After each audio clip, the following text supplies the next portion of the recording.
नग पगतल में, पीयूष स्रोत सी बहा करो जीवन के सुंदर समतल में। पर आखिर कब तक बहेगी नारी? क्या नारी पेड़ से टूटा कोई सूखा पत्ता है कि जिस ओर समाज की हवा चली उसी आवेग में बह चली? सभाय नमः। प्रतिपाद्य विषय नारी सशक्तिकरण पर अपने मत रखते हुए मैं ये कहना चाहूंगी कि हमारे समाज में यत्र नार्यस्तु पूज्यन्ते रमन्ते तत्र देवता कह के नारी को परम श्रद्धेया माना। सरशैया पर लेटे हुए भीष्म पितामह ने भी इस बात की पुष्टि कर दी थी कि किसी भी राजा की कुशलता इस तथ्य की मोहताज होती है कि उसके राज्य में नारी का सम्मान कितना होता है। पर विडंबना देखिए, आज हमारे ही देश के लोग एक ओर तो संस्कृति और सभ्यता का दावा करते हैं, वहीं दूसरी ओर हमारे ही देश की नारी की दशा, दिशा, मान और सम्मान का इतना पतन। ये क्या हो गया? पुरुष नारी के कंधे से कंधा मिलाकर आजाद हो गया, नारी के कंधे से बंदूक चलाकर बेदाग हो गया। देखो, पीड़ित उसकी माँ, बहन, बेटी का क्या हश्र हो गया। और इंसाफ तो कानून की अंधी चादर ओढ़े न जाने कहां सो गया। आज भी जो नारी चूल्हे से चौपाल तक का रास्ता नापने की क्षमता रखती थी, आज वही नारी दहलीज लांघने को लाचार हो गई। आजादी के बाद से चला आ रहा ये विचार आज 7 दशकों बाद भी कागजों तक ही सीमित रह गया है।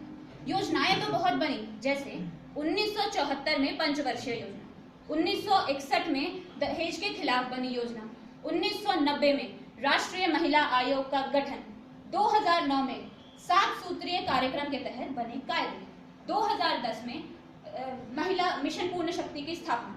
पर क्या केवल 8 मार्च को महिला दिवस मनाकर, कायदे कानून बनाकर या इन चर्चाओं के जरिए ही नारी सशक्तिकरण हो सकता है? कतई नहीं।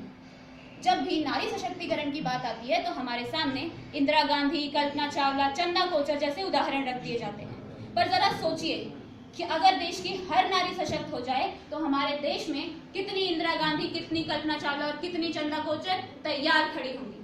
पर अफसोस है इस बात का कि हमारे शासक ये चाहते ही नहीं कि नारी सशक्त हो, क्योंकि खौफ है उन्हें नारी की काबिलियत का। डरते हैं वो इस बात से कि कहीं घर को सही ढंग से चलाने वाली नारी उन्हें ही ना चला बैठे। इसीलिए तो सशक्तिकरण का केवल ढोल पीटते रहते हैं।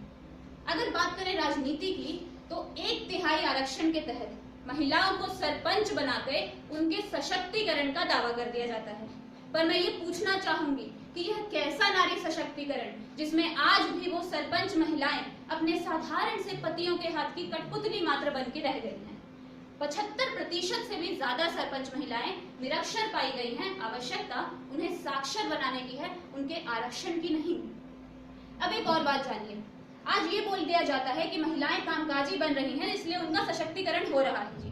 पर मैं ये पूछना चाहूंगी कि यह कैसा नारी सशक्तिकरण जिसमें आज भी काम के बाद सुरक्षित घर पहुंचने की उनकी कोई जिम्मेदारी ही नहीं ले सकता।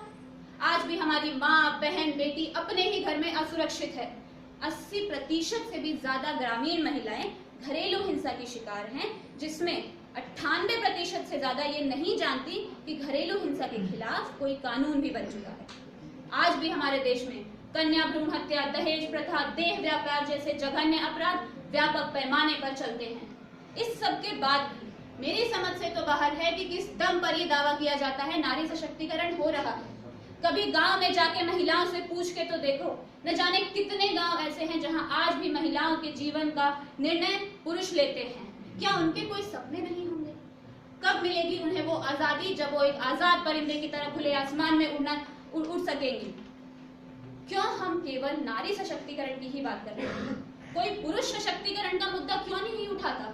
क्यों आज भी हमारे घर में ये सिखाया जाता है कि बेटी तुम लड़की हो, तुम सभ्यता से रहो, कम बोलो, धीरे बोलो।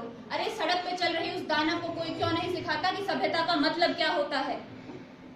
अब हम बात करते हैं कुछ आंकड़ों की तरफ। 2012 में महिलाओं के साथ हो रही घटनाओं की संख्या 2,50,000 थी, जो 2014 में बढ़ के 3,37,000 तक पहुंच गई।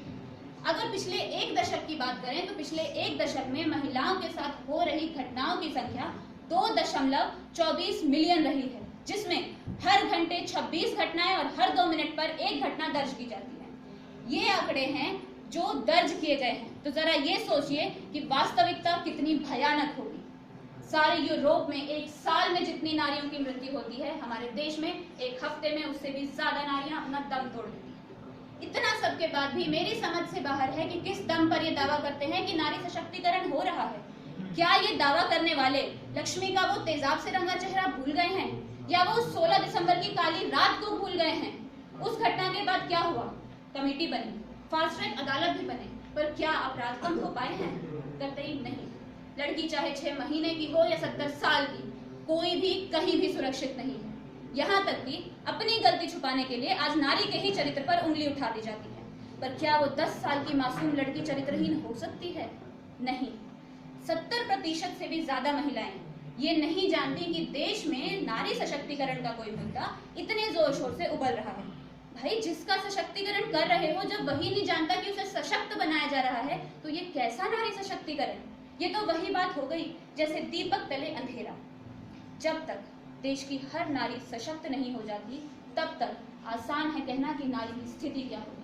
और द्रौपदी, और लक्ष्मी, और कई, और निर्भया, क्या यही चाहते हैं हम?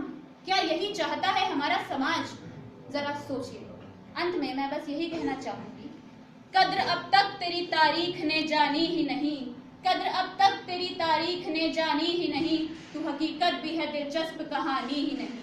ममता है तू, क्षमता है तू, आंचल है तू, चंचल है तू, माता की शक्ति है तू ही, पिता का शौर्य तू ही है, भाई की राखी है तू ही, मित्र की गरिमा है तू ही, समाज तू, संसार तू, तलवार की है धार तू, खुद में ही एक ढाल तू, कोई और नहीं नारी है तू, कोई और नहीं नारी है तू।